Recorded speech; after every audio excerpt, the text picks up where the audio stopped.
দুইদিনীয়া আমাৰ এছেম্বলি ইয়াত আমি অনুষ্ঠিত কৰিছোঁ আৰু ইয়াত কিছুমান বিষয়ৰ ওপৰত আলোচনা কৰাৰ লগতে দুটা বিল আমি আনিব বিচাৰিছোঁ। এটাটো হ'ল ভূমিৰ লগত ৰিলেটেড এটা বিল, যিটো নেকি আগতে এপিলেট অথৰিটিটো খুব বুলি ভালকৈ ডিষ্টিংক্ট নাছিলে, সেইটোৰ কাৰণে এটা ভূমিৰ আইন এটা আমি কৰিবলৈ গৈ আছোঁ।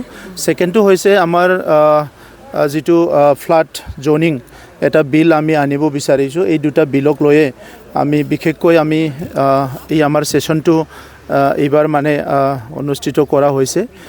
মই আমাৰ গভৰ্ণৰ ডাঙৰীয়াক ধন্যবাদ জনাইছোঁ যে আমাৰ এই দুটা বিল আনাৰ কাৰণে তেখেতে অনুমতি দিছে আৰু এই দুটা বিল পাছ হৈ যোৱাৰ পিছত আমাৰ ভূমিৰ ক্ষেত্ৰত যিটো নেকি হাইয়েষ্ট অথৰিটিৰ এটা কুৱেশ্যন আছিলে সেইটো শেষ হৈ যাব।